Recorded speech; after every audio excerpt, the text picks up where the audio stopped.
Toplu taşıma işverenler olarak özellikle Türkiye'de 9 günlük bayram tatilinden dolayı trafiğimiz çok yoğun bir trafik sürecine girecektir. Trafikte yoğunluğun yaşanmaması için bazı tavsiyelerimiz olacaktır. Nedir bu tavsiyelerimiz? Özellikle araç kullanımı esnasında sürücülerimizin özellikle saygılı, öfkeli ve sabrın çok iyi bir şekilde kontrol altında olmaları gerekiyor. Bizler özellikle bu üyelerimizin araç kullanmadan önce, yola çıkmadan önce şunu iyi bilmelerini istiyoruz. Öfkeli ve sabırlı bir şekilde araç kullanmamaları açısından en az bir 4 saat, 5 saat dinlendikten sonra yolculuk yapmaları gerektiği inancındayız. Öfkeli olan bir sürücü, öfkeli olan insan muhakkak etrafına zarar da verecektir. Trafikte saygı ve nezaketin önemini bilmemiz gerekir. Özellikle sıcak havaların etkisiyle de insanlarda sabır ve tahammülün had safhada düştüğü görüşü hakimdir. Özellikle hoşgörülü ol ki sana da öyle davranılsın fikri bizde hakim olmuştur. Trafikte sabır acıdır ama meyvesi tatlıdır düşüncesini hiçbir zaman akıldan bırakmayacağız. Özellikle ticari anlamda araç kullanan sürücülerimiz 24 saatlik zaman dilimi içerisinde kesinlikle ve kesinlikle 9 saatten fazla araç kullanmasınlar.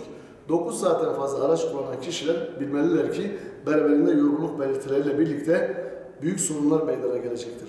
9 saatten sonra araç kullanan arkadaşlarımız ilk başta 4 saat araç kullandıktan sonra, 4,5 saat araç kullandıktan sonra en az 1 saat araç dışında mola vermeleri gerekiyor. Bu mola esnasında biz buna sürücü direksiyon molası diyoruz. Araç dışına çıkıp bol beyine oksijen gitmesi için dinlenmeleri gerekiyor. Özellikle yemek kısmına gelince de yemek yememeleri açısından değil de yağlı yemek yememelerini öneriyoruz. Çünkü yağlı yemek sürücüde uyku problemini meydana getirir. Uykusuz, argın, dalgın araç kullanan sürücüler beraberinde büyük trafik kazalarına sebebiyet verirler. Uykusuz ve yorgun araç kullanmanın zararlarını biliyoruz. Kesinlikle ve kesinlikle araç kullanımı esnasında da yola çıkarken dikkatli olmaları gerekiyor. Kesinlikle alkollü araç kullanmamaları gerekiyor. Çünkü alkollü araç kullanan sürücülerimizin yeni yasayla birlikte özellikle 2016 tarihinden sonra ehliyet alan kişilerde sürücü belgeleri derhal iptal oluyor. Ama 2016'dan önce ehliyet alanların ilk seferde 6 ay, ikinci seferde 2 yıl, üçüncü seferde 5 yıl sürücü belgeleri geri alıyor. 2 ve üzeri sürücü belgesi alınan kişilerin tekrar ticari anlamda araç kullanabilmeleri için psikoteknik raporu almaları gerekiyor. Özellikle heyet kontrolüne geçtikten sonra kendilerine çok zorlu bir süreç bekleyecektir. Bu süreci rahat atlatacakları kanaatinde de değilim. Çünkü artık bu iş ciddi anlamda önem arz etmektedir.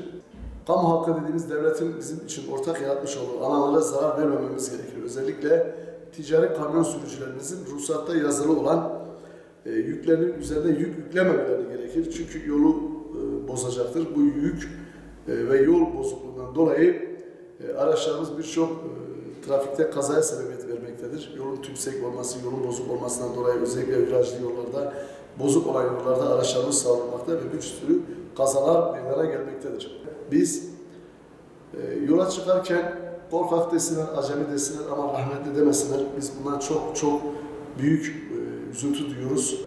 Trafik adabı ve kültürü olan konuda şunu öğretmek istiyoruz. Adab-ı muaşeret dediğimiz temel görgü kurallarına tüm sürücülerimizin riayet etmelerini istiyoruz.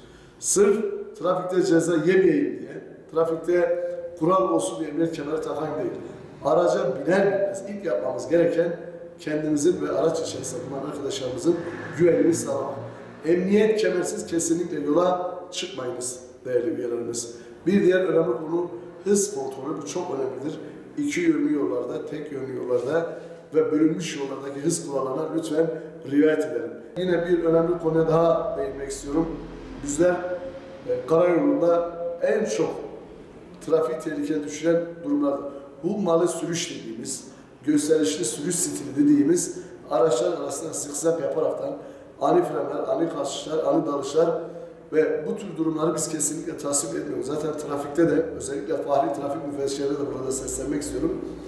Çünkü devletimizin her tarafa eli yetişmeyebilir. Özellikle bu alanda yetişmiş olan profesyonel fahri trafik müfettişlerimiz şehir içinde yayalara yol vermeyen, trafiği tehlikeye düşüren araç ve gereçlerimize muhakkak cezai müeyyide uygulasınlar. Yollara konulan işaretler, uyarı levhaları ve hız limitleri bizim yaşam alanımız için konulmuştur. Biz bu yaşamımızı bir karanlığa, bir hüsrana dönüştürmemek için bu kurallara uyarsak, inan edin ki hiçbir zaman herhangi bir trafik kazası olmaz. Bu kurallar sadece benim için değil, sizin için değil, toplum için konulan kurallardır. Bu anlamda ben kazasız, huzurlu bir yaşam diliyorum sizlere. Mutluluklar olsun.